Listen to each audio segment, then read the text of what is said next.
soantsoandreo olona efa nantson'Andriamanitra anao an'ity asty nankaiza daholo varimbarina any ambadika any manao azafady mba sosofina kely ty manao azafady firesaka kely kazae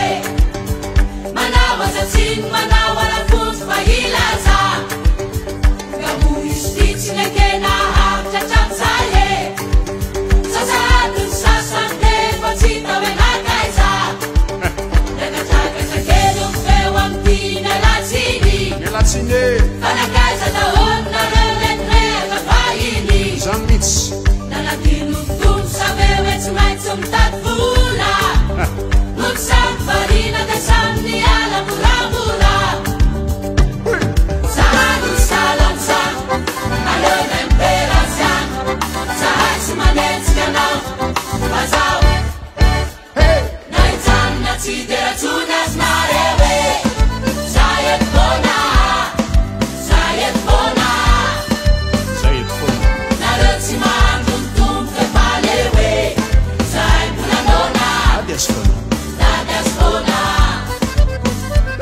na ijanona tsy de ratsony azy nareo e zay eto fona zay eto fona zay tsy miala amy Jesosy zany e nareo tsy mahandro mitombo fefaleo e zay mbolanona dady azy fona mialatsinda somary masitsika e ekipeno Andriamanitra mialatsinda somary masitsika fa indrisy zany tokony atserana nefa ny olona miavitsy lenarera fatokany mbola miendaka fahoana ahone mamatatra ny tesina kenneky ranika rehefa hitako tamy teleny vavao e farenaka feo eto sainy fa izy tsy ianao e solonizy tesina toaka fakafanarika liala tsy fantatsony amy tompo fa hoaika amletrala mbola retsy salo salamsa tsy masalamsa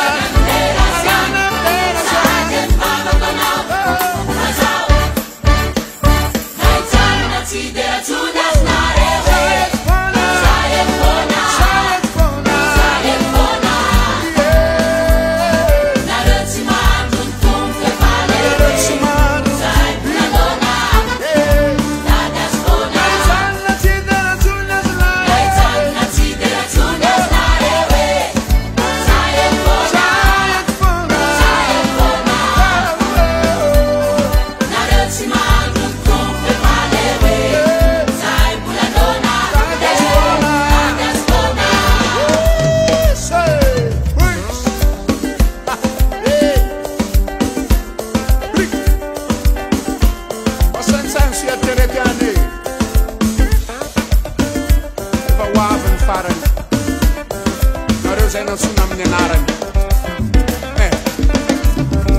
zay tsy ala ny tompo mamane zay tsy ala ny tompo papane ino ty tolana ino ty aja zay tsy ala ny tompo mamane mandalo ihany ny fiainana tane zay tsy ala ny tompo papane iasano meno sy avelana ho zay tsy bata ala ny tompo mamane iala malaky fa tsopariana tsotratra melona ao afare na ijanona tsy de